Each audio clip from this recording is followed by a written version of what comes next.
This is our workshop on gift number 1. So let's get to it. In this box we have gift number 1. And what is it? It's 6 woolen balls inside the box. In 6 different colors. The first 3 are the primary colors, and then the secondary colors. Notice from the beginning that the layout of the balls inside the box is meaningful. Whenever we uncover the box and show the balls to the children, we should make sure that they are organized. 3 primary colors, secondary colors, or if you wish you can play with the order, maybe in later stage, or maybe when you pack the balls back with the children, you can try to put 2 primary and 1 secondary, or the opposite, primary and secondary, but it should always be placed in some kind of logical order. Why ball? Froebel wanted to give to child as a first gift something that would express a sense of unity, and he thought there was nothing better than a sphere, a perfect shape and an object that appeared also as a toy throughout the history. So a mother to an infant can easily give this and immediately introduce the child to the concept of sphere. Additionally, there are colors, so these stimulating properties are given to a child. Okay. If you have problems remembering what are the primary colors, what are the secondary colors, I recommend to remember this short acronym. I call it RIB. It's RYB for red, yellow and blue. Okay. Before we go to the contents, I want to also emphasize that one of the very important properties of the ball is that it's practically soundless. So the child never gets distracted by the sound of the ball. He can focus on colors and its shape without being distracted by some interesting sound when it falls. Inside the box, this is the original gift. There are also gifts sold in different boxes where there are no additional elements, just double the amount of balls. In this one we have 6 balls, 6 colors, but we also have 6 strings. To these balls I already attached the strings, but originally they will be all in a bundle like this. Each ball has corresponding string. There is also a needle which is supposed to help you to pass the string through the ball to attach it, but it isn't really practical, so I guess the teacher should find her own way to, or children should find their own way to pass the string through the ball. These strings also are very short. The younger the children, the better, I think, to have longer strings. But that's what you get in this box from Sina, I guess. Yeah, Sina, Germany. There is also a frame. The frame I will set up for you a little bit later, or actually in a moment.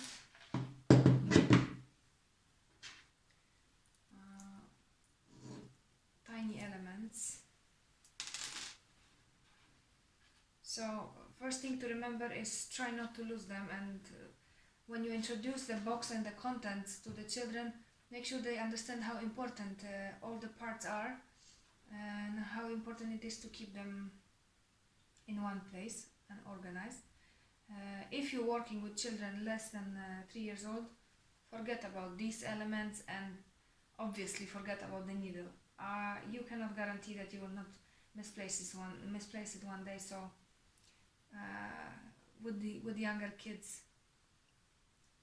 ditch the needle, and I think you could ditch this. Maybe if you are working with a group that you already know for a long time and they are in their last stage of nursery, you know, you always have to judge your kids and know them, so you decide, but make sure that they are not lost, because it will be then a hassle to find pins that are going to fit here. I found that some size of skewers fit nicely, but mostly the regular skewer size is too thin for that. Okay. Now,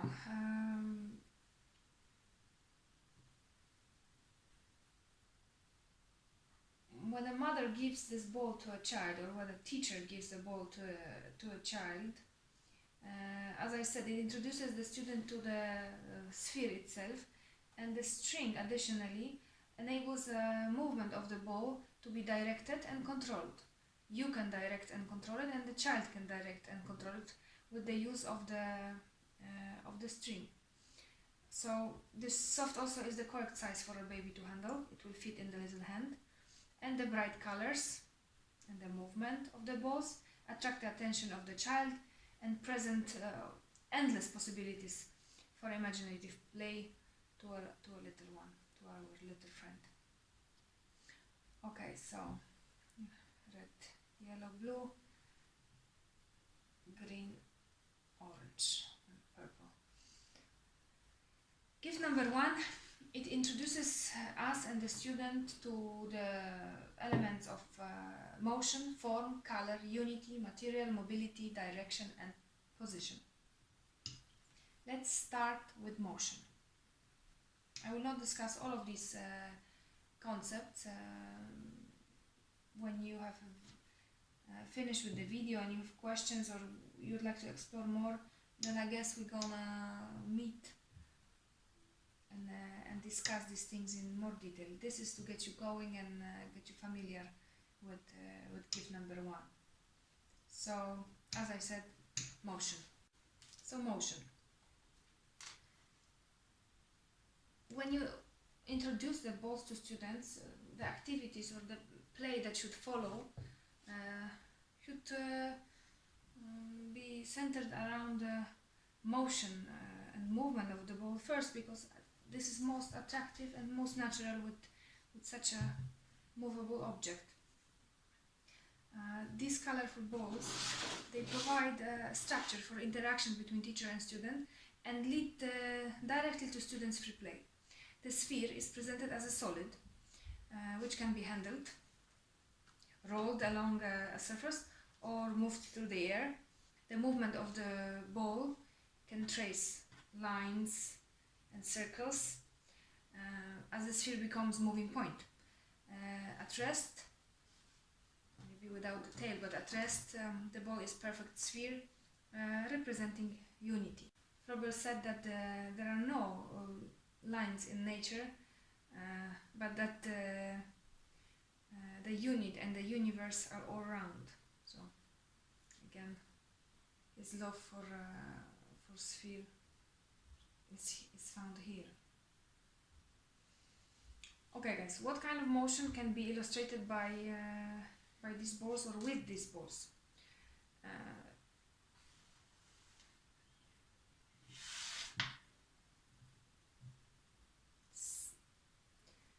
Okay guys, what kind of motion can be illustrated with the use of these balls? I will discuss them, but remember that you have to use stories to teach or to present or to get students familiar with these concepts. So, for example, first thing you can do is to show or to teach children about a rest on immovable body. For example, a table. So with the little guys, you gotta come up with a story. You, as a teacher, in your mind, you set a goal, an object for your lesson, teaching the children about a rest of a sphere on immovable body. But you tell your children a story about Little Red Riding Hood, who was walking and stood in the forest on the soil, firmly, steadily, looking around. Here you have a Little Red Riding Hood, a sphere, standing on immovable body, which is the soil. Or maybe she stood on a rock, you know, trying to look around and find a way to her grandma's house.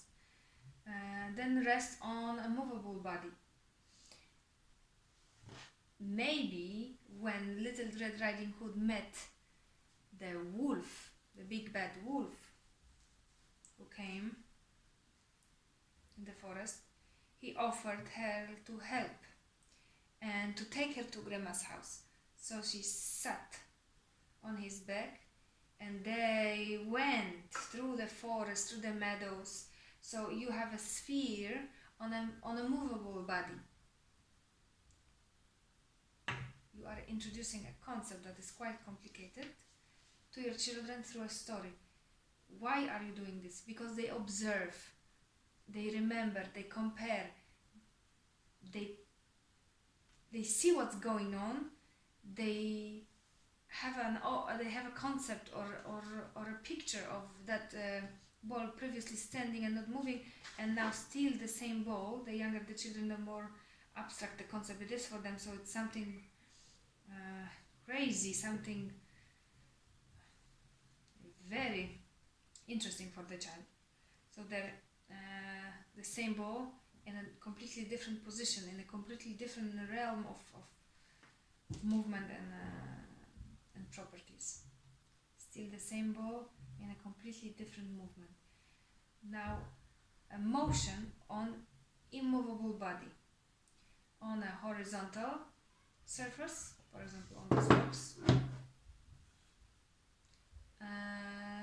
or on a vertical position, or on a slanted position. So you would like to tell children about the movement, motion on immovable body.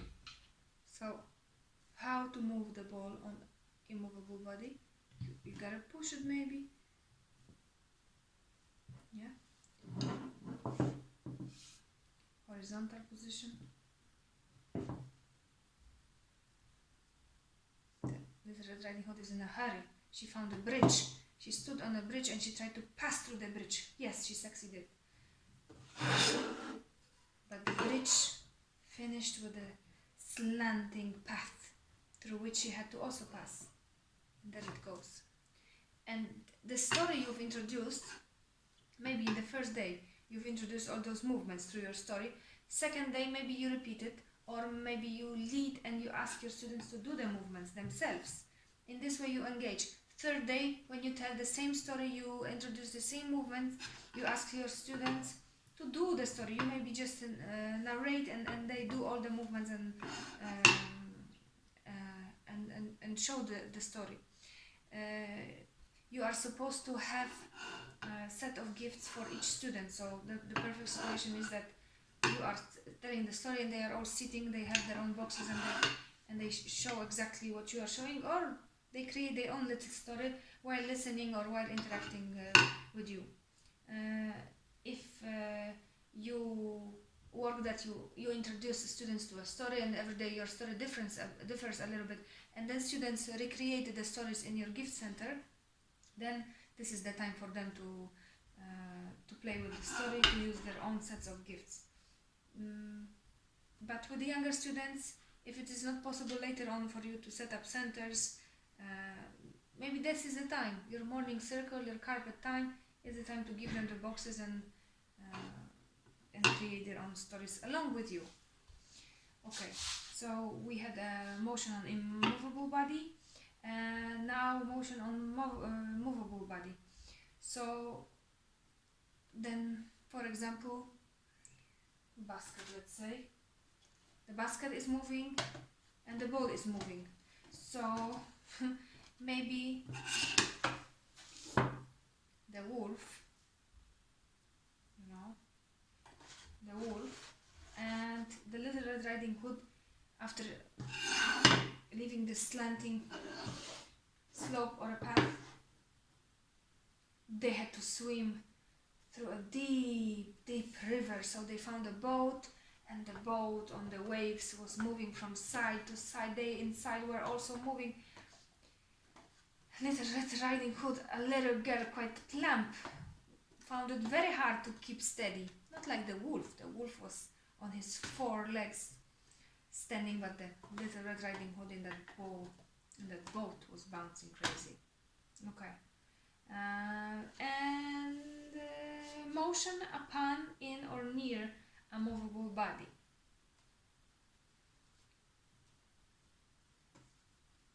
Wolf told Little Red Riding Hood that this was her stop, so he sailed further and she walked or rolled towards the grandma's house.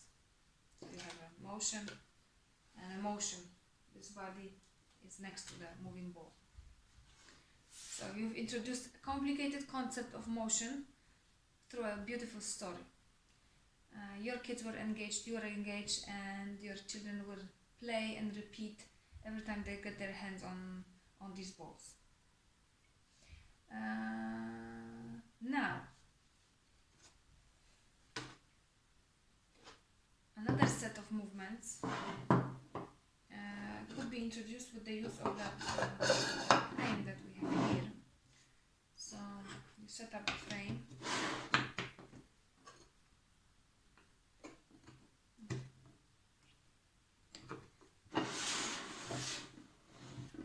You set up your frame. Let me just have a look if you see everything okay. Yeah.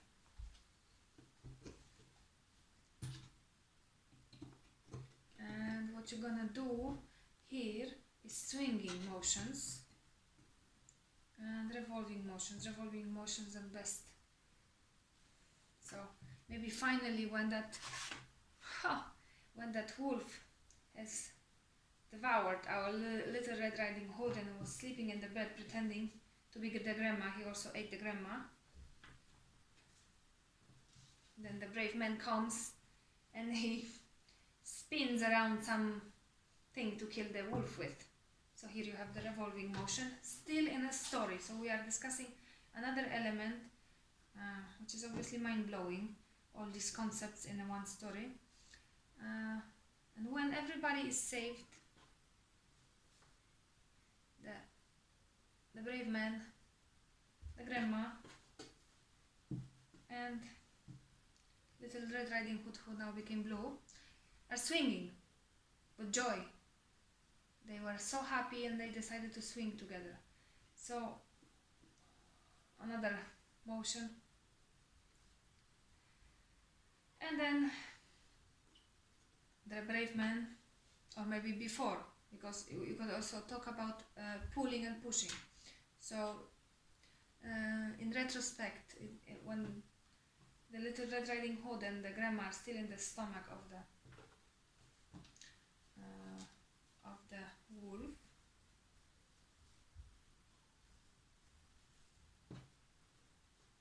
the brave man decided to pull the wolf with grandma and Little Red Riding Hood out of the house, and he pushed them on some kind of surface, whatever your imagination tells you to do, to kill the wolf, and or the wolf is already dead, to open his stomach and pull the grandma out and pull the Little Red Riding Hood out. That was pulling and pushing, and then they started swinging, and then happily they hopped back to the safety of their house. And the end of the story is also a great opportunity. I was supposed to talk about it later, but it works perfectly now. That end of the story is the time to happily go inside the house and rest, and you ask your students that you know, Mary, can you take Little Red Riding Hood back to hen house? Can you take the sun back to the house? Can you take, Franek, can you take the brave man inside the house? Tomek, can you take the grandma back to her house? Inka, can you take, that could be something in our story, back to the house, and the basket. And last friend,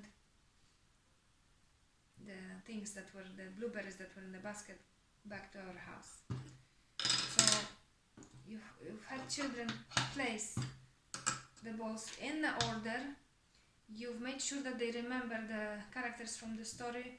You've checked the understanding of the story. The children praised everything. Your last assistant closes the box and everybody is happy home. You take your box on the shelf. You take, but your children take the box back on the shelf. What other exercises you could do with balls? Grasping or catching the ball. That strengthens the muscles of hand and arm. You are free to take these balls. Every student grabs his own ball, or you pack the balls in a bag and you go outside with the balls. And they can throw and catch the balls. It's okay, and it's great fun to play with them outside. As long as you keep them in check and you come back with the same amount of balls back to the school. When you make the strings longer, moving the ball on the string before the child educates their eyes, especially the young ones when they are fixing their eye on a point. Yeah, this is the best gymnastic teacher, the ball, with the long string. When you do walking in the morning in the classroom, have your children have the balls with them on longer strings, and they do walking with the balls. If you have 8 students, get your balls, get the strings, and you also have your own ball, and you do walking. Of course, they are standing. The strings are long so that they can reach the ground, the carpet. Walking. Hop, hop, hop, hop, hop, hop. Running. Now let's stop. They will also see how hard it is to stop such a mobile object, and additionally, if the string gets twisted, the rotation will come, so some observation can be made. So you play your normal morning circle with the balls. This is obviously adding some excitement to the game.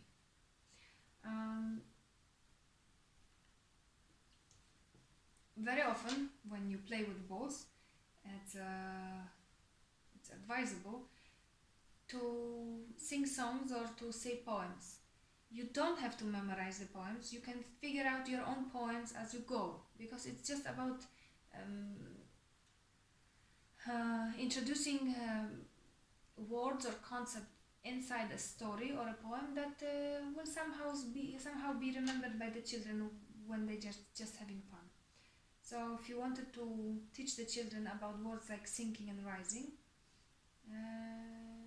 you can tell them a story about a boy who went out to swim, and the storm came and the waves were moving up and down, and look, now the ball is sinking. See how it's rising up to me. Sinking, rising. Tell me, children, as it flies, how the ball can sink and rise. So it's a catchy little poem. If you repeat it with the kids, I'm sure when they have time for free play, they will try to reach for it or explore. With the older kids, in the morning circle, to make some kind of pose' they can recite: raise the ball, sink it down. Raise the heels, sink them down. Raise the arms, sink them down. Move your right leg up and down. Move your leg up and down. Move your left leg up and down. Stand straight. Now bend down. Take the ball, swing it around. Swing your arms. Maybe they could have two balls. Swing your arms round and round. Swing the ball, swing your arms. So some movement, some exercise with the use of balls.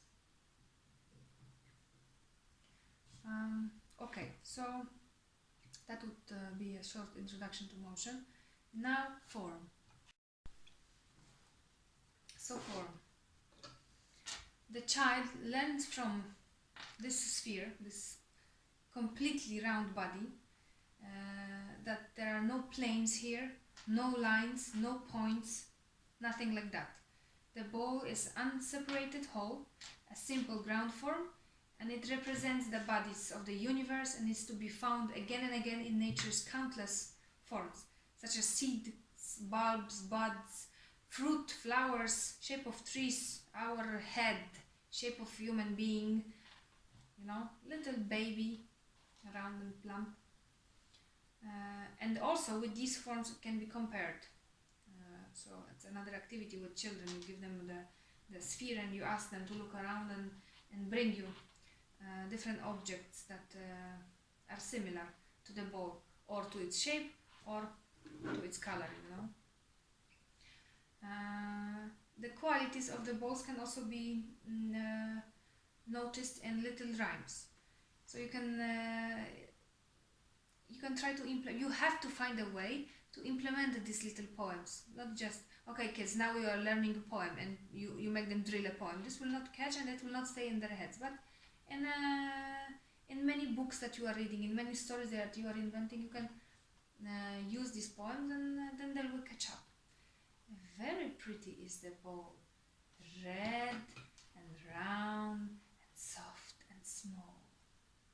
So if you would like to start an activity with the balls and you are encouraging your children to take the balls out from the box, you can tell them, for example, Igorek, today you will take out this ball. Listen, very pretty is the ball, red and round and soft and small. Which one is it? You are smart enough to pick up the red one. You go ahead with next student. For example, Helenka. Very pretty is the ball, blue and round and soft and small. And Helenka goes for the blue ball. So it's a perfectly designed, interesting activity for your students to get the balls out of the box.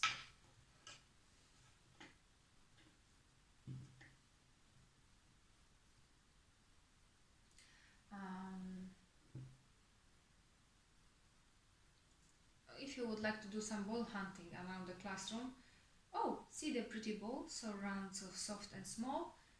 You ask the children to find something that is presented by this little poem. Yeah, so little short poems. We have plenty of books with these poems, but not everybody likes to learn poems. However, there is nothing easier than inventing. You are for sure using some nursery rhymes, many of which were designed and written by Froebel. Not many people know, but you use them in your daily life. You can transform them in perfect songs that will go wonderfully with the balls. For example, who doesn't know Mary Had a Little Lamb? I think everybody knows it and everybody sings it at some point. So, morning circle again, but you are not singing Mary Had a Little Lamb. Mary, everybody has a ball. Mary had a little ball, little ball, little ball, or even better, Mary had a little sphere, little sphere, little sphere. Mary had a little sphere, whose shape was very round, round, round, round, round, very, very, very round. So, they would be, believe me, excited to sing this in your morning circle. It will be easier for you to grab their attention and keep them in an actual circle. And you don't have to learn anything, you just have to adapt something you know very well. When you do Incy Wincy Spider, here is your spider, here is the sun, or here is your spider, here is the sun, and here is the rain. You can set up the frame even for the rain. This can be the gutter which he climbs up on. Water spout, right? Incy Wincy Spider went up the water spout.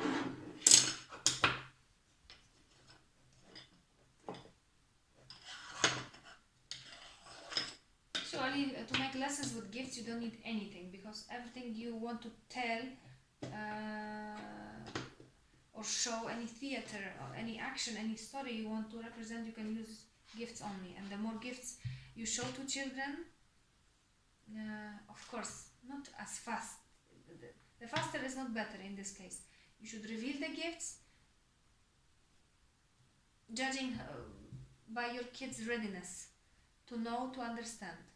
So, but if you have a nice group, and if you are also well versed with the gifts, and if you understand and you make them understand through play, then first, second, third gifts, they give you great variety of tools. But I guess if you are stubborn enough, you can do everything just with gift number 1. So here we have the sun. Okay. Here we have the rain. And here we have that spider. Incy Wincy Spider went up the water spout. Down came the rain and washed poor Incy out. Out came the sun and dried up all the rain. So Incy Wincy Spider went up the spout again. Here you go. Incy Wincy. More interesting than using nothing. And another stage in using your hands, because finger plays are wonderful tool as well. But if your objective of the lesson is talk about swinging, then nothing better than this tool. Okay. In kindergarten, when we introduce ball, a good question could be, can we make such ball out of wooden block? Then you discuss with children. You can bring a wooden block, or you can use any of your book wooden blocks, or because we have plenty of pieces of wood, so you can use any of the pieces of wood that you have in the classroom and give it to children, give them a ball and ask them, can you make such a ball out of wooden block? The discussion goes. Students are thinking what they can do, how it can be done, what tools should be used. Then you can ask, how does it feel to hold this ball in your hands? And from then we jump to comparisons with other objects in the classroom and noticing the differences. I am sure that when you ask your students to name objects that look like this ball or a sphere, so somebody will sooner or later name objects such as plate or a clock. And then you don't have to tell them no, it's not the same, but you can stop your lesson and be ready for this question, or in your industrial center or experimental center even, experiment a little bit with children. Bring them that ball, I don't know, bring them something that they said it's similar but flat, and try to explain to them. Salt dough is a great tool for that, or Play-Doh, or clay. We have plenty of clay, so clay would be great. Salt dough, it's a good tool as well. So ask them whether it's similar, and they will confirm that it's similar.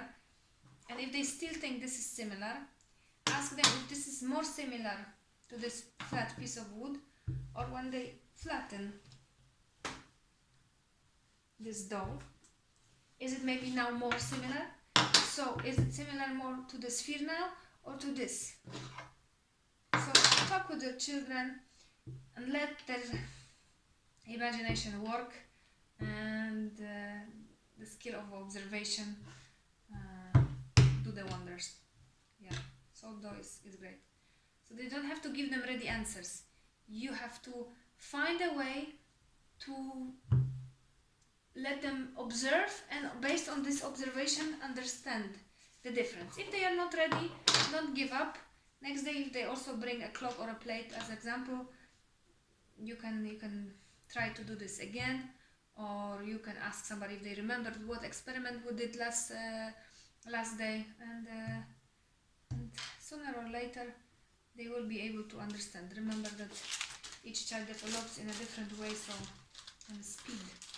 For some it might be clear immediately that's not the same, and for some it might not be that clear.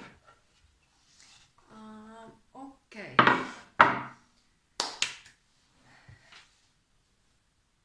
Now, this stage is a perfect time for occupation of drawing.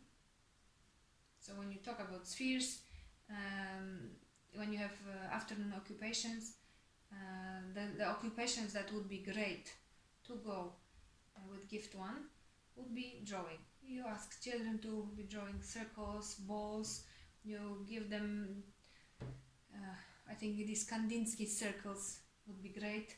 So you let children look at this beautiful work of art and do the occupation of drawing. Occupation of sewing in this nice material, circle and or weaving through a circle or circular shapes. Modeling, of course, because this is a solid shape, and modeling is also an occupation that goes great with solid. So modeling balls and spheres from wax, clay, or dough, like this one that we had. Remember that your occupations should always go with gifts. So this was the list of perfect occupations for this gift: drawing, modeling, and sewing. Before we go to color, a short quotation from Rousseau, who says that a child might forget what he sees, and sooner still what is said to him, but he will never forget what he has made. That's the power of creation and making on our own, independently. That's why it's so important that you don't do things for children. You help them, you guide them, you assist them, you inspire them, but you should never do things for children, because this is not education. You know, you have a Mother's Day and you make a beautiful piece of work for the child's mother, but it's not the child who made it, so it has no value. Okay, color.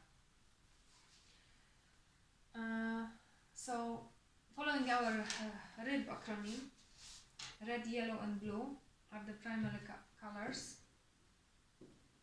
and then purple, green and orange the secondary. From blue and yellow comes green. Yeah. From yellow and red comes orange, and from red and blue comes purple. And the important thing, since the only difference between these balls, if they all have the strings attached or not attached, is the color, then what we teach to our children with these colorful balls is is the separation of color from form. Remember, when you give 2 or more balls to the students, give them to the students in some pairs. So, or give them the primary colors, red, blue and yellow, or give them the secondary colors. I am talking about the individual child. or you give them the whole box.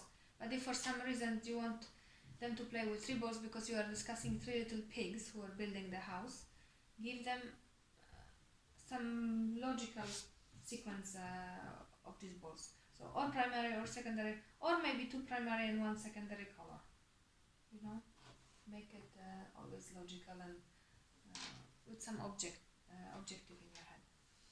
Always keep the balls in a box or a basket, and when you give them, use a poem or a little song.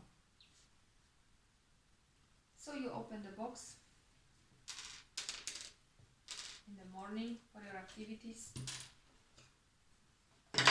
If you feel like talking about birds or animals,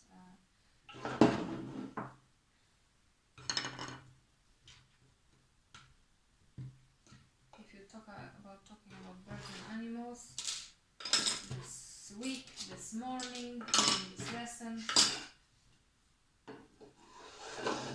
you open the box, you reveal it to the children, and you go. You may have in our nursery, the kids in the nursery groups, they have boxes of 12 balls. So you would say 12 little balls sleeping in the box, or 12 little birds sleeping in the box. Here we have 6, so we go 6 little birds sleeping in the box. Hania, wake up, red bird. So she goes, she wakes the red bird up and she takes it, and that's how they go. So 3 little birds sleeping in the box. Eugene, wake up, orange bird. Eugene takes the orange bird, and if Eugene takes purple bird instead of orange, and he was supposed to take the orange, you gotta find a nice way not to take it away from him, not to tell him no, but to make him wonder whether this is really orange bird. Let's find other orange colors. Let's bring an orange. Maybe you are lucky to have orange in your classroom. Ask them, what is this orange? Why is it called orange? Because it's orange. So is this orange and this orange the same? Or grab the fluffy orange that you have for sure in your kitchen, in your play kitchen, toy kitchen, and compare. Find a nice way to make sure that the student makes up his mind whether he really thinks this is orange or not.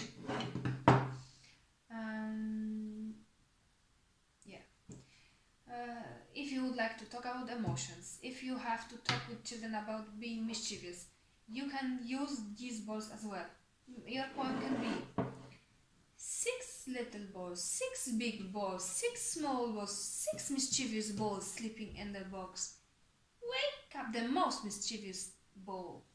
Then they can decide which one is the most mischievous. And again, when play is finished, student place the balls back in the box. Again, they use a poem or a phrase to place them in order, primary, secondary colors. So you go. Tired little balls would like to sleep in the box. Place, or balls or birds or bunnies, whatever. Place the purple bunny back in the box. Or hop goes the purple bunny back in the box. So you are using different words, different verbs. Hopping, first one can hop, the other can crawl, next one can jump in the box. It's magic, these boxes and these gifts. With order groups, if you sit in a circle, you can try playing the passing game. However, it's quite difficult, so you could start with passing 1 ball, but if you manage to take the balls and pass to the students, you can go with this lovely poem, red and orange, green and blue, mingling with the purple hue. All these rainbow tints I see as the balls come round to me. So you start, you pass, and the children pass, and you just say this poem. This could be a great way to calm down. Again, going back to younger children, you can ask the children in the class, who has the ball exactly like mine? You ask them to look carefully, and providing that they have all their own balls, and answer your question. Some kids may come with the blue balls, but some children may come with the orange ball and say it's exactly the same because it's also round and fluffy. So you would have to decide whether you want to accept this answer or not. But it's all about what you want to learn. You could also take all the balls you have in the classroom and just throw them all around, or find a bag of colorful balls, you know, bring it for the children, throw the balls up, throw them in the air, they all fall down, and then you pick the first ball and you say, who can bring me all the balls that are similar to this one? And the kids run around the classroom and bring you all the balls that are somehow similar to this, and then it goes the yellow, the blue, the orange. So you are practicing the colors and the shapes. Yeah. We can, with the little ones, also be searching for all the yellow elements in the classroom, including students' socks, students' sweaters, students' toys. Very cheerful game for kids. Okay, jumping back to older students. When they sit in the circle, they all hold their balls. Everybody has somehow a different color, or in pairs have colors, because if you work with 15 students and then you are using or 3 sets of gifts with 6 balls, or 2 sets of gifts with 12 balls. And you start a game. You can be the first one. Say, my ball is blue like a blueberry. Next student can say, my ball is red like a cherry. Or you can make it harder. You can ask the student after you to repeat what your ball is like and what his ball is like. So my ball is red like a cherry, and your ball is blue like a blueberry. And the next one goes, your ball is blue like a blueberry, your ball is red like a cherry, and my ball is yellow like a banana. And it goes, you practice the exercise. With children 1 to 3, you can play various games. For example, this also is to be done with the poems from mother songs, but with the balls you teach the children of possession, to have, and loss, and then recovery again, having back, receiving back. So possession, loss, recovery, possession, loss, recovery. Very complicated concept for a child, and teaching how not to be in stress, how to control yourself, how to stay calm, and to understand that when something is lost, it's not gone. It may be returned to you, or you may find a way to ask for it. Yeah, we know these students who when they lose, they lose their they lose an object, they lose their patience. But these exercises will help them figure out how to control themselves and how things should be done.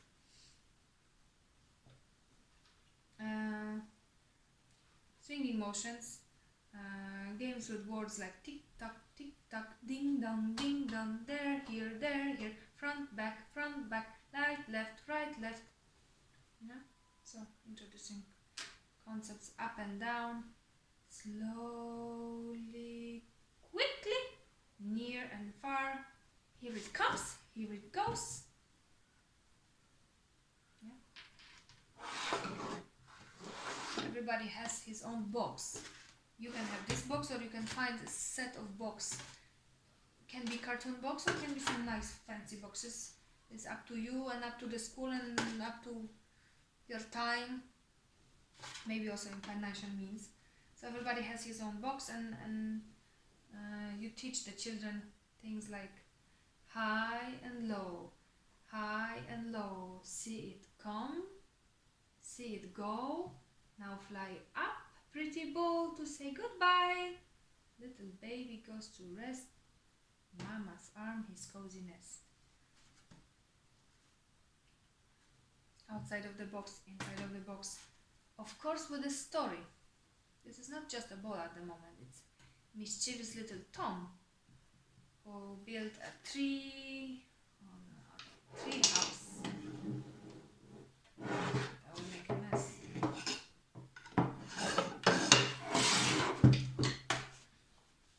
Climbed up the tree and jumped inside the house, fell off the house and bounced on the floor. You have an objective for the day, and you teach children just by means of this ball. Remember that these balls can become any character you want, and by using a ball as a character of a story, you don't limit the children, you don't suggest how it should look. If this is one of the 3 little pigs, and then you ask the children to draw the pigs or to make a painting of the pigs, the pictures will be wonderfully various, because you didn't show them a picture of a pig that is pink, has 2 eyes and nose and 2 ears and little curly tail. You told them that it's a pig, and they will show you what they know about the concept of a pig through the picture, and every picture will be unique, and we'll talk about this a lot about the stage of the knowledge of your kids. Yeah. So I will send you back to the document on gifts that I have prepared, or to our books in the library for more games that will introduce some nice concepts. Yeah. Okay. To sum up,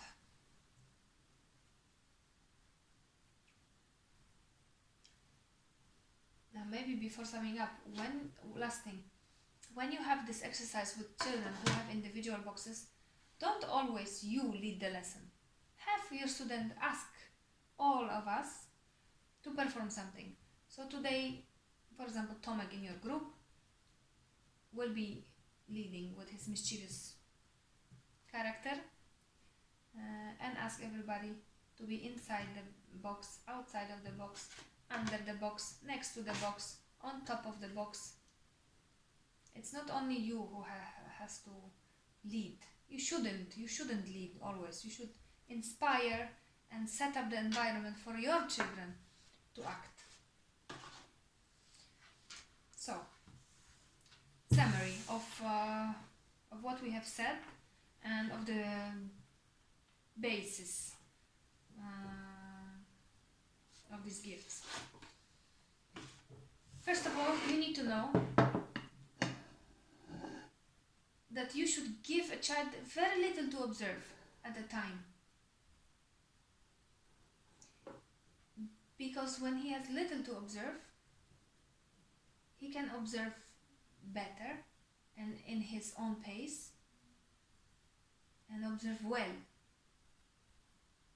And then he will form and sort things in his mind. It's not about pushing in front of children as much as possible. No, it's about setting the right environment and letting them observe in their own pace.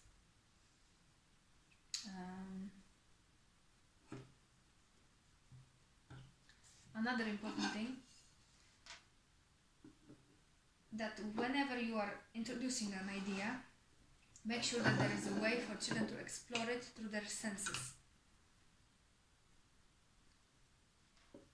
Because other ways of getting to know concepts come later. First, the child's senses. They can feel what they are doing, what they are talking about, and what they are trying to get to know. You must keep children's curiosity alive in all the activities. These boxes, they should always remind you that curiosity is so important. They are always curious to know what's inside, you know? And like with the box and the contents of the box, everything you are talking about should always keep the curiosity around it, and curiosity in children aflame. The children's imagination must be always fed. You need to find ways to get their imagination flowing. However, they have more imagination than us, but you cannot put that imagination down. And you gotta know that the children remember only, and I say only, what interests them. If your children are bored, first of all, they will not do anything. Second of all, you will be frustrated, and they will not remember anything from that lesson. Your lessons must be planned well, because whatever you do, your beginnings must be well made and clear and understandable. If you fail, you will destroy your lesson, and you will destroy the learning opportunity for the children. And remember, if your first lesson with the gift also is a failure, then you might put yourself in trouble to open the box next day and keep the kids interested. If you fail the first day, it will be hard to get their attention the second day. So before you start, make sure you know what you want to do. Come to me, ask. I am there always to help you in your ideas with what to do with the gifts.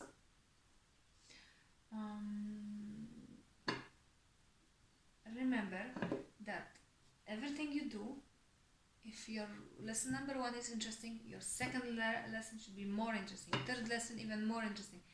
Every next step, every next point must be more engaging and more interesting than the previous one. And don't keep your lessons boring, as I said before, and not monotonous. And always leave room for children to develop, to explore, because you are there for the children. You are there to help them out and to make the learning process possible. Okay guys, so that's about it about gift number 1. I hope it was useful. It was also our first video, so we see how the rest goes. Gift number 1, packed nicely, waiting readily to be used by you and your kids. Okay, thanks.